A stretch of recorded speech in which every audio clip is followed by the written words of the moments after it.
Mga kapatid, opisyal nang nagbukas ngayong araw ang Season 87 ng UAAP. Pero bukod sa mga laro, isa pang inabangan ng mga fans ang reunion performance ng bandang Eraserheads. At para sa update live mula sa The Big Dome, nasa frontline ng balitang yan si Ian Suyu. Ian, kamusta ang opening day ng UAAP? Andre, college hoops is definitely back sa pagsisimula ng panibagong yugto ng UAAP Season 87 dito sa Smart Araneta Coliseum. Kanina nga, naghiyawa ng mga fans ng bawat participating universities para suportahan ang kani-kanilang mga team sa opening ceremony. UAAP Season 87 Open. Alas 11 ng umaga nang buksan ang bagong season ng collegiate basketball. Ang highlight ng ceremony, ang reunion performance ng iconic Pinoy rock band na Eraserheads sa pangunguna ng kanilang vocalist na si Eli Buendia.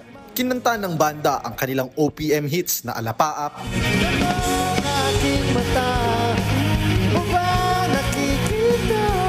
Ligaya,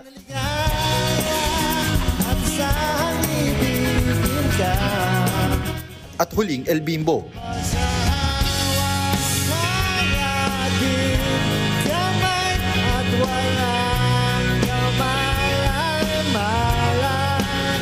Pero bukod sa masayang tugtugan, dekalibreng bakbakan ang mapapanood ngayong gabi sa season opener game sa pagitan ng UP Fighting Maroons at Ateneo Blue Eagles.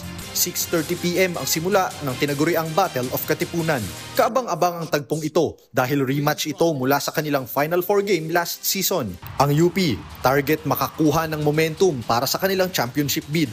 Matatandaang noong season 86, bigong makuha ng Fighting Maroons ang kampyonato laban sa defending champion na De La Salle Green Archers. Pangungunahan ang UP nila Jerry Abadiano, Francis Lopez at Harold Alarcon.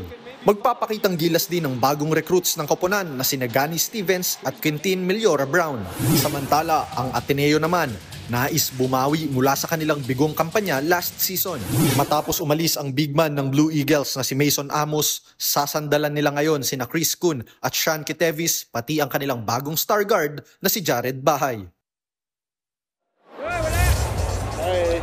Andre, sa ngayon nga nagsisimula ng magsipagdatingan yung mga fans ng UP at ng Ateneo. At sa ngayon nga, kanina nag-warm up na at bumalik na sa mga room muna nila, sa locker rooms nila mga atleta. At ilang saglit na lamang po ay magsisimula na ang pinaka-inaabangan nating season opener.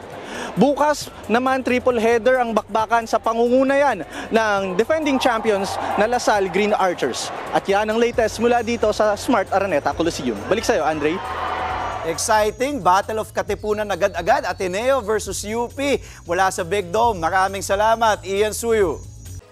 Mga kapatid, Andre Felix po.